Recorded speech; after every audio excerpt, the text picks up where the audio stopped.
రాసి తెలియజేస్తూ మరో వాక్య భాగాన్ని మనం చూసుకుందాం. తెస్సలోనికీయులకు రాసిన మొదటి పత్రిక, అపొస్తలుడైన పౌలు తెస్సలోనికీయులకు రాసిన మొదటి పత్రిక 4వ అధ్యాయం 11 నుంచి 12వ వచనం. అలాగనే మనసులోనే అందరితో ఉన్న సహోదరులందరినీ మీరు ప్రేమించుచున్నారు.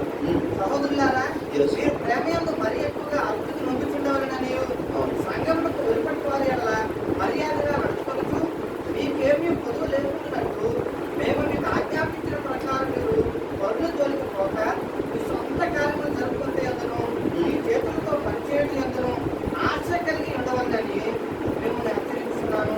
ఓకే, చూడండి, ఇక్కడ ఏమంటాడంటే నేను మీకు ఆజ్ఞాపించిన ప్రకారము. నేను ఆల్రెడీ మీకు ఆజ్ఞాపించాను. ఎక్కడ ఆజ్ఞాపించాడు?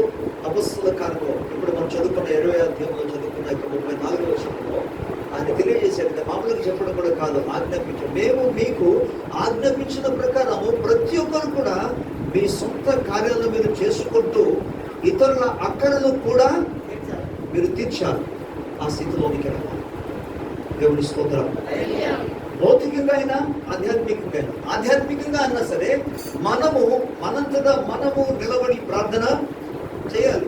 ఎప్పుడూ సొంబడి ఎవరో ఒకరు నా కోసం ప్రార్థించి ఇతరుల ప్రార్థన సహాయం మనం కోరుకోవడం మంచి విషయమే. కానీ మొదట మనం ప్రార్థన చేసుకోవాలి కదా. మనము ప్రార్థన చేయకుండా మరొకరిని ప్రార్థన చేయమని చెప్పడం అది న్యాయమైనది కాదు. బైబిల్లో స్పష్టంగా ఆధ్యాత్మిక కోణంలో మాట్లాడుతూ ఏమంటాడంటే, పరిశుద్ధాత్మ ద్వారా పౌలు మాట్లాడుతూ అంటాడు, మీలో ఎవరికైనా శ్రమ కలిగిన, పౌలు కాదు యాకోబు అంటాడు, మీలో ఎవరికైనా శ్రమ కలిగినా అతడు ఏం చేయాలి? అతడు ప్రార్థన చేయమన్నాడు. అతడు చేసిన ప్రార్థనలో ఒకవేళ అది సరిగ్గా ఇంకా వర్కౌట్లో లేదు, ఇంకా విడుదల కలగలేదు అన్నప్పుడు ఏం చేయాలి? సంఘము వారిని పిలిపించారు. సంఘంలో ఉన్న ప్రజలకు విశ్వాసం లేక ప్రార్థన, సంఘ పెద్దల లేక ప్రార్థన, సంఘంలో ఎవరికి వాక్య పరిచర్యలో పరిచర్యలో నడవడానికి ముందుగా ఎవరైతే ఉంటున్నారో అటువంటి వారిని పిలవాలి.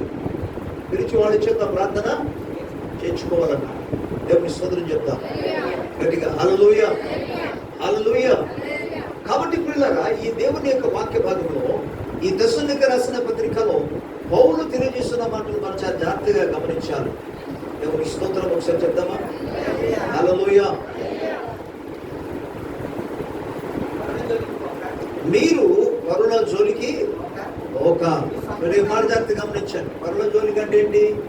మన పనులు మనం మానేసి ఇంకొకరి దగ్గరికి వెళ్ళండి.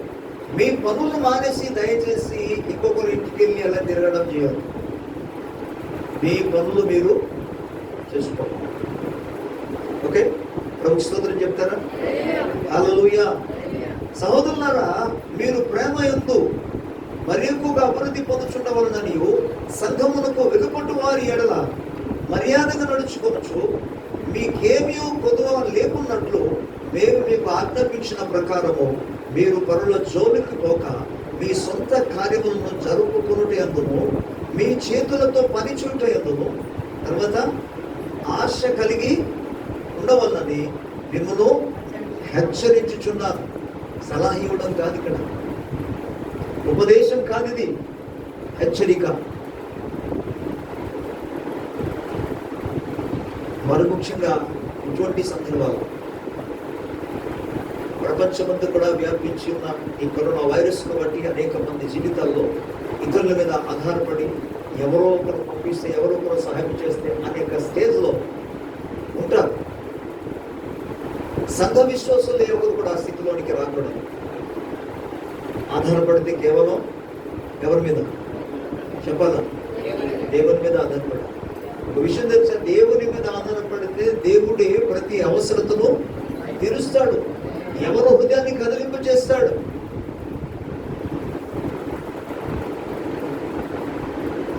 కార్యం చేస్తాడు ప్రభు తప్పకుండా.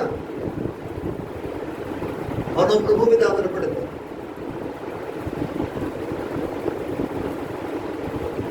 నా జీవితాల్లో కూడా ప్రభు అనేకమైన అద్భుత కార్యాలు చేశాడు.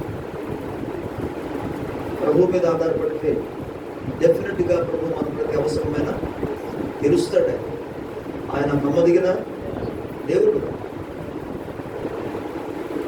కానీ మనుషుల మీద అన్నాడు కూడా ఆధారపడకుండా మనము ప్రభు మీద ఆధారపడి మన చేతులతో మన పనులు మనం చేసుకుంటాం. ఇది మనం నేర్చుకోవాలి. దేవుని స్తోత్రం. దయచేసి పనులు మానేసి అవసరమైన పనులు వదిలేసి ఈ ఇంటికి ఆ ఇంటికి తిరగడం మాత్రం చేయకూడదు. ఇప్పటి కాలం అసలు తిరగడానికి అవకాశం లేదు, తిరగకూడదు అసలు. కరోనా రాకముందు, వైరస్ రాకముందు ఓకే, ఎలాగో తిరిగారు, అది వేరే విషయం. ఇప్పుడు అసలు ఏ ఇంటికి కూడా తిరగడానికి లేదు. ఎవరింటికి ప్రార్థనకి వెళ్తే ఆ ప్రార్థన ముగించేసిన తర్వాత ఆయన సెకండ్ ఇలాగ ఇచ్చేసి మళ్ళా చేయాలని తీసు.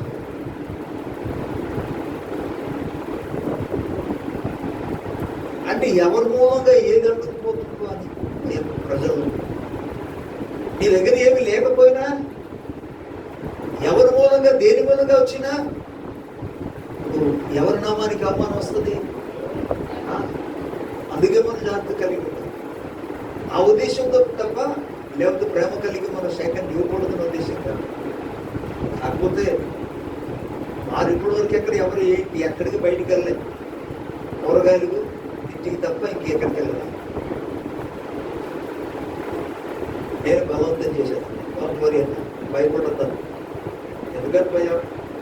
మీరు ఎక్కడికి వెళ్ళిపోయారు కదా, మీరు భయపడతాను. కమానండి, నిజం చెప్తాను. సెకండ్ ఇచ్చాను. అయితే అలా పొరలేదని చెప్పి నేను చక్కని కొట్టాడు. నా మీద కాదు, చెయ్యి ఎక్కడ ఏమనుకోవాలి. సరే, అది పక్కన పెడతాం. మనం అందుకే ఇక్కడ నుండి ఎక్కడి నుంచి ఇక్కడ తిరగడం కాకుండా మన పనులు మనం చేసుకోవాలి. స్తోత్రం. ఆధ్యాత్మిక జీవితాల గురించి కూడా మన పని మంచి.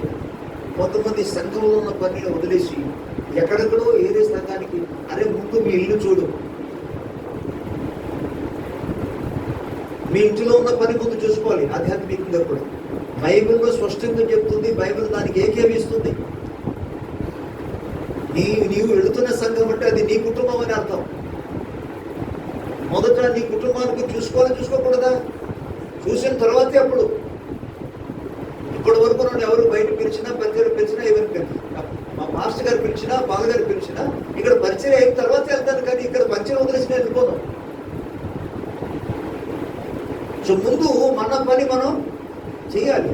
అండ్ దెన్ ఇతరులకు సహాయము చేయాలి. దేవుని స్తోత్రం. పరిచర్యలో భాగంగా దాన్ని ఎక్స్టెండ్ చేసుకోవడానికి మన పరిచర్య మనం చేస్తూ, మన పరిచర్య మనం పరిపూర్ణం చేసి మన స్థలానికి వెళ్ళవచ్చు. కానీ వదిలేసి వెళ్ళిపోవడం కాదు. అక్కడ మెచ్చుతారు అని చెప్పేసి వెళ్ళిపోవడం కాదు. నో, దేవుని వాక్యం మనకు స్పష్టంగా చెబుతుంది. పరుల జోలికి పోకుండా. చూడండి, ఈ ఇంటికి వెళ్ళి ఆ ఇంటికి వెళ్ళి అలా కూర్చుని అలాగే మాట్లాడుతూ అలాగే తిరుగుతున్నారు అనుకోండి. భోజనం టైంకి దయచేసి నన్ను ఎవరేమనుకోవాలి. ఆ భోజనం టైంకి వెళ్ళి ఎక్కడ కూర్చున్నాం అనుకోవాలి. మన ఫ్రెండ్ వచ్చారు, కూర్చున్నారు, ఏం చేస్తారు? భోజనం పెట్టాలి కదా. అక్కడ ఇక అలా జరుగుతుంది అనుకో. ఇంట్లో ఉన్న వారికి ఒకే మనసు ఉండాలి కదా. ఒకే మనసు ఉంటే, ఒక్క రకమైన మనసు ఉంటే పర్వాలేదు. కానీ ఇంట్లో ఉన్న కుటుంబ సభ్యుల్లో ఒక్కొక్కరికి ఒక టైప్ మనసు ఉంటుంది. నిన్న కూడా చిన్న తప్పు చేశాను నేను. వాస్తవాలు చెప్పేస్తాను. ఒక ఇంటికి వెళ్ళా, చాలా కాలం తర్వాత కలిశాను.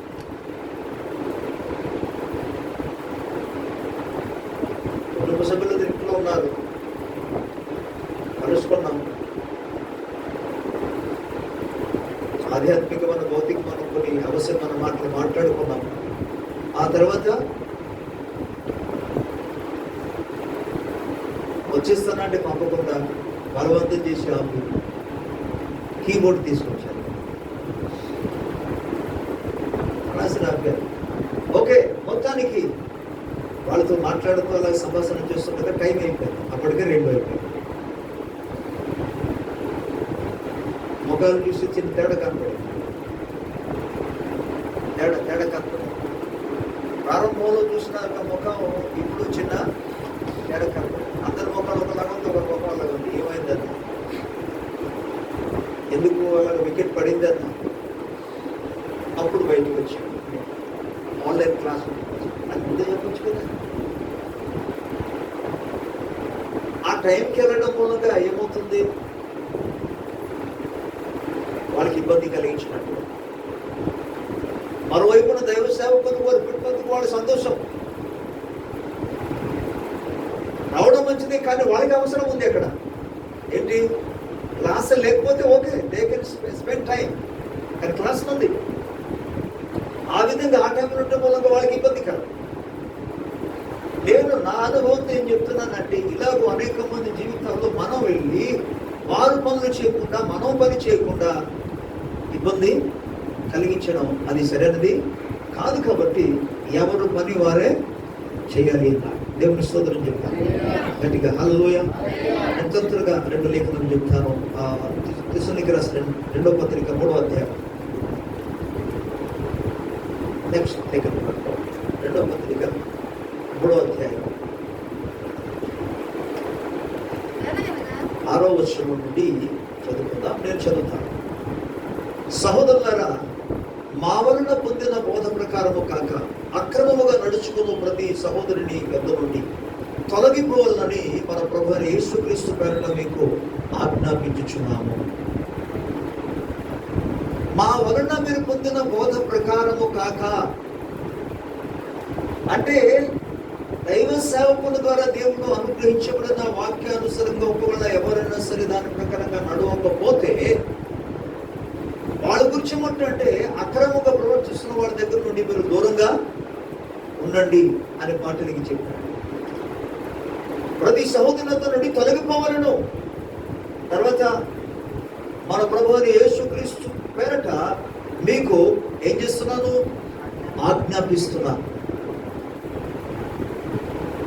వాక్య క్రమానుసారంగా నడవకపోతే, దేవుని వాక్య బోధ ప్రకారముగా మార్గం ప్రకారం నడవకపోతే అట్టి వారి యొద్ద నుండి మీరు దూరముగా తొలగిపోండి అని నేను మీకు ఆజ్ఞాపిస్తున్నాను. తర్వాత లేఖన భాగాలు ఏమంటే, ఎలాగో మమ్మల్ని పోలి నడుచుకున్నవలనో మీకు తెలియదు. మేము మీ మధ్యను అక్రమముగా నడుచుకునలేదు. ఎవరి యొద్దను ఉచితముగా ఆహారము పుచ్చుకొనలేదు. మేము మీలో ఎవరికి భారముగా ఉండకూడదని ప్రయాసముతోనూ కష్టముతోనూ రాత్రింపగలు పనిచేయచ్చు జీవనము చేసి తిని ఎవరికి కూడా భారం ఉండకూడదని. ఈ టైంలో ఒక యథార్థంగా మాట చెప్తాను, జాగ్రత్తగానండి. నేను కూడా ఎవరింటికి వెళ్ళినా నేను యథార్థంగానే చెప్తాను. ఏమని? తినను అని అన్నప్పుడు యథార్థంగానే చెప్తాను. పైకి మాట చెప్పాలని చెప్పను. టీ తాగుతారా పాస్టర్ గారు అంటే టీ తీసుకోమని అన్నారు అనుకోండి, నేను యథార్థంగానే చెప్తాను, వద్దని నేను పైకి చెప్పాలని చెప్పడం లేదు. ప్లీజ్ అర్థం చేసుకుంటున్నాను. బట్ కానీ మీరు బలవంతం చేశారనుకోండి, తప్పదని తీసుకోండి. కానీ పైకి చెప్పటం లేదని దేవుని సముఖంలో చెప్తున్నా. ఆహార పదార్థాలు ఏ విషయంలో అయినా సరే పైకి నేను చెప్పటం లేదు. ఏదో చెప్పాలి కదా, చెప్పకపోతే పోవద్దు కదా, ఆ ఉద్దేశంతో కాదు. నేను ఒరిజినల్గా రియాలిటీగా తినమని అంటే వద్దని చెప్పినప్పుడు నిజంగానే వద్దంటున్నా. బట్ విశ్వాసంలో వారికి దీవెన కలగాలనే ఉద్దేశంతో కలిగి దైవజనులకి మనం పెట్టడం, మనకు ఆశీర్వదన ఆశతో ఇస్తారు కాబట్టి వారు బలవంతం చేసి తీసుకుంటారు. గత కాలంలో నేను అలాగ నడుచుకున్నాను దేవుని సముఖంలో, ఇప్పుడు కూడా అలాగే నడుస్తాను. ఇందులో ఎటువంటి సందేహం లేదు. పౌలు ఇక్కడ ఏమంటాడు తెలుసా? నేను ఎవరికి భారముగా ఉండకూడదు. ఎవరికి నేను భారంగా ఉండకూడదు. ఎవరి స్తోత్రం చెప్తారా? మనం ఎన్నడూ కూడా ఇతరులకు భారంగా ఉండకూడదు. ఇప్పటి వరకు నా జీవితంలో ఎన్ని సమస్యల కూడా వచ్చినా, ఆర్థికంగా కావచ్చు, కుటుంబ పరంగా కావచ్చు, I never said any person, నేను ఎవరిని చెప్పలేను లేదా ఎవరిని అడగలేను. ఎవరి దగ్గరికి వెళ్ళి నా బాధ చెప్పుకోలేదు. చెప్పుకోవడానికి సిగ్గుపడతాను. నేనే దేవుని సేవకుడు. నేనేం చెప్తాను? ఇంకోటి దగ్గరికి వెళ్ళి నా బాధ దేవుని దగ్గర ఏడవడతాను. అదే మంచి విశ్వాసం. దేవుని దగ్గర ఏడవడమే వర్షం. అది సరైన పద్ధతి. అది దేవుని స్తోత్రం. అందుకు ప్రభు సన్నిధిలో మాత్రం మనం తెలియజేయడం. పౌరుకి అంత ధైర్యం ఎందుకు వచ్చింది అని అంటే, నేను ఎవరికి అన్యాయము చేయలేదు. నేను ఎవరికైనా అన్యాయం చేశానా? నా సాక్ష్యం నేను నమ్ముతాను. ఎవరి దగ్గర నా అన్యాయంగా దోచుకున్నానా? మోసం చేసి దోచుకున్నానా? ధైర్యం ఎందుకు కలుగుతుంది? ఎందుకంటే ధైర్యంగా మాట్లాడుతున్నారు. పౌలు సంఘానికి ఒక మాదిరిగా ఉండాలనే ఉద్దేశంతో. దేవుని స్తోత్రం. కనుక ఇంకా కింద అనేక విషయాలు మాట్లాడుతూ ఆయన ఏమంటాడంటే, మరియు సహోదరులారా, నేను 12వ వచనానికి వెళ్ళిపోతున్నాను. మీరు ప్రయాసపడుచు ప్రభువునందు మీకు పైవారు ఉండి, సారీ 8వ వచనం, ఎవరి వద్ద ఉచితముగా ఆహారము పుచ్చుకొనలేదు, మేము మీలో ఎవరికి భారముగా ఉండకూడదని ప్రయాసతోనూ కష్టముతోనూ రాత్రి పగలు పని చేయొచ్చు జీవనము చేసితిమి. మీరు మమ్మల్ని పోలి నడుచుకున్న వాళ్ళని మమ్మల్ని మేము మాదిరిగా కనపరుచుకున్నకి ఇలాగూ చేసితిమి, కానీ మాకు అధికారం లేదని చేయలేదు. అధికారం కలదు, ఇస్తే పుచ్చుకోవడానికి అధికారం ఉంది. కానీ ఏమంటున్నాడు ఆయన? నేను ఎవరికి బాధకరంగా ఉండకూడదు, అలాగే భారంగా ఉండకూడదు, అదేవిధంగా నేను మాదిరిగా ఉండాలి. ఓకే, నెక్స్ట్ ఆయన ఏమంటే, మీరు మమ్మల్ని పోలి నడుచుకున్న వాళ్ళంటే మిమ్మల్ని మేము మాదిరిగా కనుపరుచుకుంటే ఇలాగ చేసింది, కానీ మాకు అధికారం లేదని చేయలేదు. మరియు మేము మీ వద్ద ఉన్నప్పుడు ఎవడైనాను పని చేయనులని ఎడల వాడు భోజనము చేయకూడదని మీకు ఆజ్ఞాపించింది కదా. పని చేయని వాడికి ఏం చేయాలంట? భోజనం కట్టకూడదు. పెద్దోళ్ళైనా యవనస్తుల జాగ్రత్త విన్నాడు. లేఖనం చెప్తుంది, పని చేయని వాడికి అసలు భోజనం కట్టకూడదు. ఎందుకంటే అదే అలవాటు అయిపోతుంది వాడికి. ఎప్పుడు వాళ్ళు నేర్చుకుంటాడు. వాడు పని నేర్చుకోకుండా వీళ్ళ దగ్గర వాళ్ళ దగ్గర కూర్చున్నారు అనుకోండి, అప్పుడు అది వాడు క్రైస్తుడు అని తెలిసినప్పుడు ప్రభు నామానికి అవమానితం. అందుకే పౌలు అంటున్నాడు, అలాంటి వాడిని మీరు దూరంగా ఉంచండి. ఎందుకంటే అక్రమంగా నడుస్తున్నాడు వాడు. వాక్య క్రమానుసారంగా కుటుంబం క్రమంలో నడవటం లేదు. అటు వాడి దగ్గర నుండి మీరు దూరంగా ఉండండి. అంటే అలాంటి వాడిని అవకాశం ఇవ్వద్దని అర్థం. ఓకే, ఇంక కింద ఏమంటాడంటే, అలాంటి వాడికి అసలు భోజనం పెట్టకూడదని నేను మీకు ఆజ్ఞాపిస్తున్నాను. తప్పండి. చిన్నపిల్లలు అనుకో, వారి చేతికి రాలేదు కాబట్టి, వారు ఎదగలేదు కాబట్టి, వారు పని చేయకుండా వాళ్ళకి మనం పెట్టాలా పెట్టకూడదు? భోజనం పెట్టాలి. వయసుకు వచ్చిన తర్వాత అలాంటి వాళ్ళకి ఏమంటారు అంటే సోమరులు అంటారు. సోమరులు. సంఘంలో సోమరులు ఉండడానికి వీల్లేదు. సంఘ విశ్వాసులు ప్రతి ఒక్కరు కూడా చురుకుగా ఉండాలి.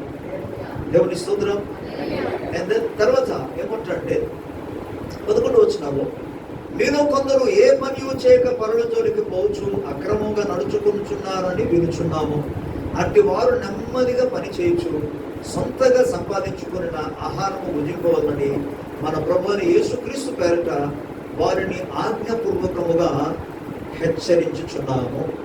ఆజ్ఞాపూర్వకంగా హెచ్చరిస్తున్నానంటూ చివరికి ఏమన్నాడు తెలుసా? సహోదరులారా, మీరైతే మేలు చేయుటందు ఇసుకోవద్దు. దేవుని స్తోత్రం. ఆయన ఉందండి. ఇప్పుడే పాస్టర్ గారు ఈరోజు వాక్యం చెప్పారు. ఏమని చెప్పారు? పని చేసిన వాళ్ళకే భోజనం, పని చేయని వాడికి భోజనం లేదని వాక్యం నుండి పాస్టర్ గారు చెప్పారు. కాబట్టి అందుకే నో భోజనం. అది ఒక వైపు ఉంటే 2 హెమ్స్ అనేది ఉంటుందో 2 రెక్కల్లాగా 2 వీక్స్ లాగా అక్కడ ఏమంటాడంటే, అది ఒక వైపు ఉండాలి, మరోవైపున మేలు చేయటందు మీరు అన్నాడు కూడా ఇసుకోవద్దు. దేవుని స్తోత్రం. అంటే దీన్ని చేస్తూ దాన్ని చెప్తున్నారని అర్థం. హల్లెలూయా.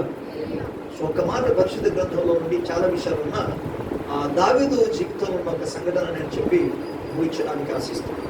మీరు ఒకసారి పరిశుద్ధ గ్రంథంలో ఈ యొక్క సమయాల మొదటి గ్రంథం 30 అధ్యాయంలో 6వ వచనం చూస్తే దావీదు కేవలము ప్రభు మీద మాత్రం ఆధారపడ్డాడు. దావీదు జీవితాన్ని కానీ మీరు జ్ఞాపకం చేసుకోగలిగితే ఆ స్టేజ్లో కానీ మనం ఉంటే ఆ స్థానంలో మనము అక్కడికక్కడ కృంగిపోయి చచ్చిపోతామండి. ఎందుకు తెలుసా? ఒకవైపున రాజుగారు అతనికి విరుద్ధంగా ఉన్నాడు, చంపుదమే తిరుగుతున్నాడు. రాజ్యంలో ఉన్న సైన్యమంతా కూడా అతన్ని చంపడానికి వెతుకుతున్నారు. దేశాలు ఇల్లే వదిలిపెట్టేసి బయటికి వెళ్ళిపోయాడు. ఇప్పుడు సొంత రాష్ట్రంలో లేడు, సొంత దేశంలో కూడా లేడు, ఫిలిష్తీయ దేశంలో ఉన్నాడు. ఇటువంటి స్థితిలో ఉంటుండగా అక్కడ ఉన్న ప్రజలకు ఒక రకమైన సమస్య వచ్చింది. కొంతమంది సహాయం చేయడానికి వెళ్ళారు, దావీదు తోడుగా ఉందామని వెళ్ళారు. ఈ తోడుగా ఉందామన్న వాళ్ళందరూ కూడా ఇప్పుడు రివర్స్ అయిపోయారు. ఎందుకంటే వారికి కూడా అపాయం కలిగింది, వారికి కూడా ఆ నష్టము కలిగింది. అంటే ఇప్పుడు దావీదును రాళ్ళ చేత దావీదును చంపడానికి వాళ్ళు ప్రయత్నం చేశారు. అప్పుడు 6వ వచనంలో అంటాడు, దావీదు తమ దేవుడనే యెహోవాను బట్టి ధైర్యము, దేవునికి స్తోత్రం. అయ్యా, ఈ టైంలో కనీసం ఒక్కడు కూడా ఏం చేసిన వాళ్ళు లేరు, ధైర్యపరిచేవాడు ఒక్కడు. రాజ్యాలు వదిలేసి వచ్చేసాడు. తన రక్త సంబంధాలు, తన కుటుంబ సంబంధాలు, తన అన్నదమ్ములు ఒకడు కూడా వచ్చి దానికి సహాయము చేయలే. దావీదు పట్ల ఏమంటారు, అది సహానుభూతి కలిగిన వాడు కావచ్చు, లేదా దావీదును ప్రేమించిన వారు కొంతమంది దావీదుని వెంబడించి 600 మెంబర్స్ వచ్చారు. ఈ 600 మెంబర్స్ 600 మంది కూడా దావీదుకు, ఇప్పుడు వాళ్ళకి కూడా సమస్య వచ్చింది కాబట్టి నీ బట్టి మాకు ఇలా జరిగిందని చెప్పి దావీదును ఇన్ని బట్టి ఇలా జరిగిందని చెప్పి రాళ్ళతో కూడా చెప్పడం మొదలుపెట్టారు. చంపదామని ప్లాన్ చేశారు, అంతే. రాయి పట్టుకున్నారు కూడా. ఈ దృశ్యానికి ఆలోచన చేస్తే, ప్రభు ఏంటి నా బ్రతుకు, ఒక్కడు కూడా నా పక్షాన నిలబడి వాడు లేడు, ఒకడు కూడా సాయం చేసిన వాడు లేడు. కనీసం దావీదు పర్వాలేదు, ఈ 599 మంది ఏదైనా సరే నేనున్నాను, నేను నీకు పక్కన భయపడద్దు అన్న ఒక్క వ్యక్తి కూడా దావీదు పక్షాన మాట్లాడేవాడు లేడే. ఆ టైంలో మనసు ఎలా ఉంటుందో తెలుసా? నాకు ఒక్కొక్కసారి కుటుంబ వ్యవస్థ, కుటుంబంలో ఆర్థిక వ్యవస్థ, పరిచర్య, సేవలు, అనేక కుటుంబాల్లో ఉన్న సమస్యలు, ఇవన్నీ కూడా ఒకేసారి వచ్చి మైండ్ మీద మీకు ఏం పడుతుంది అసలు? మీకు మీ కుటుంబాలు, మీకు ఒక్కడు మీ కుటుంబ సమస్య మీకు తెలుస్తారు. కానీ దైవ సేవకుడు ఉన్న వెంటనే తనకు సొంత కుటుంబం ఉంటుంది, ఆ కుటుంబ వ్యవస్థలో ఆలోచన ఉంటుంది, ఆ కుటుంబ వ్యవస్థల ఆర్థిక విషయంలో ఉంటుంది, అలాగే ఆధ్యాత్మిక విషయంలో కూడా ఆలోచన కలిగి ఉంటుంది. ఈ లోపల సంఘ బిడ్డలందరూ గురించి కూడా ఆలోచించాలి. ఇంకా రకరకాల పరిస్థితులు కూడా వస్తుంటాయి. ఈ ఒత్తిడి అంతటిలో ఆలోచిస్తున్నప్పుడు సహకరించేవాడు అక్కడ కావాలి. దేని నిమిత్తం ఎలా పోతున్నది ఆలోచించే వాళ్ళు ఉండాలి, ప్రోత్సహించే వాళ్ళు అక్కడ ఉండాలి, లేకపోతే ఆదరించేవాడు ఉండాలి. ఒకసారి నా మట్టుగా నేను కృంగిపోతాను, మళ్ళా సర్దుకుంటాను. దేని బట్టి తెలుసా? ఇటువంటి వాక్యాలు బట్టి ప్రభు ఆ మాటలు జ్ఞాపకం చేసుకొని సర్దుకుంటాను నేను. జ్ఞానాన్ని సొలొమోను మాట్లాడుతూ అంటాడు, ఏమని తెలుసా? శ్రమ దినములను కృంగిన ఎడల ఈ మాటల్ని ధైర్యం ఇస్తుంది.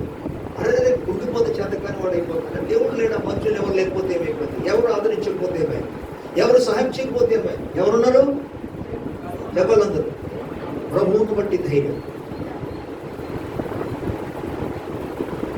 అపవాది ఎంత ప్రీతి కలిగిన వాడు అంటే, ఆల్రెడీ ఒత్తిడిలో ఉన్న వ్యక్తికి మళ్ళా ఇబ్బంది కలిగించడానికి ఎవరి ద్వారా ప్రయత్నం చేస్తారు. అంటారు కదా మన వాళ్ళు, ఆ గాయంగా ఉన్న వాటికి వచ్చి కాపులు ఏం చేస్తారు, కొడుతుంటుంది. ఎక్కడ గాయం ఉందో అక్కడ వచ్చి కొడుతుంది. ఆ టైంలో గాయాలు కట్టడం కాదు, ఇక గాయాలు రేపేస్తారు. కానీ బైబిల్ గ్రంథంలో మనం చూస్తే ప్రియులరా, తనంతర తాను దావీదు అప్పటికే బిగినింగ్ నుండి అలవాటు అయిపోయింది కాబట్టి ఇప్పుడు ఈ 600 మెంబర్ ఏముంది, మొత్తం రాజ్యమే నాకు విరుద్ధంగా వచ్చినప్పుడు ప్రభు మీద ఆధారపడి నేను ముందుకు సాగగలిగాను. నా కుటుంబ సభ్యులు ఎవరు రాకపోయినా 600 మెంబర్స్ నా విరుద్ధంగా వస్తే ఇప్పుడు ఏమైపోయింది? మా ప్రభు గాడ్ ఈస్ దేర్, దేవుడు ఉన్నాడు. దేవుని స్తోత్రం. అందుకే 127వ కీర్తనలో అంటాడు, యెహోవా నాకు వెలుగును రక్షణై ఉన్నాడు, నేను ఎవరికి? దేవుని స్తోత్రం. ప్రియులారా, ప్రభు మీ మీద ఏమాత్రము ఆధారపడకుండా దేవుని మీద మాత్రం ఆధారపడి మన చేతులతో మనం కష్టపడి పౌలు సెలవిచ్చినట్టుగా ఇతరులకు ఏం చేయాలి? ఇతరులకు కూడా సహాయం చేసే స్థితిలోనికి మనం వెళ్ళాలి. దేవుని స్తోత్రం. ఆ స్టాండర్డ్లో ఉన్న వ్యక్తిని దేవుడు దీవిస్తాడు. ఆ స్టాండర్డ్ ఉన్న వ్యక్తిని ప్రభు ఫలింప చేస్తాడు, బలపరుస్తాడు, స్థిరపరుస్తాడు. దేవుని స్తోత్రం. అట్టి వాడు ఏమాత్రం కూడా ప్రతికూలమైన పరిస్థితి వస్తే భయపడిపోడు, చడిచిపోడు, కానీ ప్రభువును బట్టి ధైర్యంగా ఉంటాడు, ధైర్యం తెచ్చుకుంటాడు దేవుని బట్టి. దేవుని స్తోత్రం. గట్టిగా స్తోత్రం చెప్తామా? ఎవరి పనులు చెప్పాలి. ఇంట్లో కూడా ఎవరి పనులు వాళ్ళే చేసుకోవడం మంచిది. అలాగని చెప్పేసి సెపరేట్గా ఒకరికొకరు మాట్లాడమని కానీ ఇక్కడ చెప్పింది. పనుల భారమును తగ్గించుకోవడానికి అది ప్రేమ కలిగి ఉండాలి. దేవుని స్తోత్రం. ఎంతకాలం చిన్నపిల్లలాగా అంతా చేసుకుని పెట్టుకుంటే తింటుంటారు. ఎవరి పని వాళ్ళు చేయాలి. లేకపోతే పౌలు అంటున్నాడు, ఆజ్ఞాపిస్తూ అంటున్నాడు, పని చేయని వారికి ఆహారం. పిల్లరా, ఆధ్యాత్మికంగా కూడా మనం దేవుని మీదే ఆధారపడాలి. స్తోత్రం. ప్రతి దానికోసం మనం ప్రభు మీద ఆధారపడాలి. ప్రభువు మనకు సహాయం చేస్తాడు. మొన్న దేవరపల్లి వెళ్ళడానికి అక్కడ పిలిచాను. పిలిస్తే నాకు ఖాళీ లేదు పాస్టర్ గారు. ఖాళీ లేదు పాస్టర్ అంటే ఏం చేయాలి? దేనికోసం అక్కడికి వెళ్ళలేదంటే దేవుని పనులు. నా సొంత పనులు వచ్చిన ఇప్పటి వరకు ఎవరిని పిలిచేవారు నిర్ణయించేవారు. ఆ తర్వాత మరొక వ్యక్తిని పిలిచాను. తను కూడా పాస్టర్ గారు నాకు టైం లేదు. బాధపడతామా? బండి వెళ్ళి తీద్దామంటే బండిని చూస్తే టైర్ పంచారు. సరే వాళ్ళు రావట్లేదు కదా, మనం వెళ్ళిపోదామని అంటే మనం ఓన్కి వెళ్దామని అంటే టైర్ పంచారు. ఏం చేస్తాం ఇప్పుడు? ఓన్గా మనమే తీసి టైర్ తీసి చేసేటప్పటికి ఆ వెనక్కున్న సేఫ్టీ ఇది ఉంటుంది కదా, స్టెప్ని అంటారు. ఆ టైర్ కూడా టైర్ బాగుంటుంది మొత్తానికి, కానీ అందులో ఉన్న గాలి కూడా అలా ఉంటుంది. ఇప్పుడు గూగుల్ హెల్ప్ మళ్ళీ నాకుగా నేనే నా బండి తీసంటే 2 వీలర్ తీసి పట్టుకుని వెళ్ళి గాలి కొట్టించి తీసుకొచ్చి ఎక్కించి ఎంత అప్పుడు వారు సహాయం చేయలేదు, రాలేదని అనుకుంటే మన మనసుకి ఎలా ఉంటుంది? బాధగా ఉంటుంది. I have learned. వాళ్ళ మీద ఏమాత్రం బాధ లేదు. వాళ్ళకి ఏం పని ఉన్నదో, వారు ఏ భారంలో ఉన్నారో వాళ్ళ మీద కాదు మనం చెప్పవలసింది. నేనేం చెప్తున్నానంటే మనము మన పనులు మనమే చేసుకోవడం అనేది అది మనకు మేలు, అది ఇతరులకు మాదిరి. అదే విధంగా దేవుని మీద ఎటువంటి ప్రతికూలమైన పరిస్థితి సంభవించినా సరే ప్రభువును బట్టి మనం ధైర్యం తెచ్చుకొని ఎప్పుడు సహాయం చేయకపోయినా, ఆదరించకపోయినా, మనల్ని ప్రోత్సహించకపోయినా మనంతటా మన ప్రభువును బట్టి గాడ్ ఈస్ దేర్ అంతే. దేవుని స్తోత్రం. Jesus is there. యేసయ్య ఉన్నాడు, ప్రభు సహాయం చేస్తాడు. ఆమేన్. డెఫినెట్లీ మన ప్రతి పరిస్థితిని మనం జయించు ముందుకు కొనసాగాలి. దేవుడి మాటలు మనందరికీ దీవించును గాక. ఆమేన్. కళ్ళు మూసుకొని ప్రార్థన చేయండి. Thank you lord Jesus. వీళ్ళ వాక్యాన్ని బట్టి ఒక నిమిషం మీకు అవకాశం ఉంది. ప్రభు సన్నిధిలో ఇప్పుడు ప్రార్థన చేయాలి. అందరూ ప్రార్థన చేయాలి. కృపను వేడుకోవాలి. ప్రభా, నేను నా చేతులతో నేను కష్టపడి ప్రయాసపడి నాయన, నా నిమిత్తము, నా కుటుంబము నిమిత్తము నాయన, నా సహోదరుల కొరకు నేను నా చేతులతో కష్టపడి నాయన, ఇతరుల మీద నేను భారముగా ఉండకుండా, ఇతరులకు ఇబ్బందికరముగా ఉండకుండా నాయన, ఆధ్యాత్మికంగా కానీ, సంఘపరంగా కానీ, భౌతికంగా కానీ ఇతరులకు నేను సహాయం చేసేవారు ఉండాలి. ఇతరులను బట్టి ఏమాత్రం బాధపడకుండా, దుఃఖపడకుండా, కృంగిపోకుండా ప్రభువు మీద ఆధారపడాలి.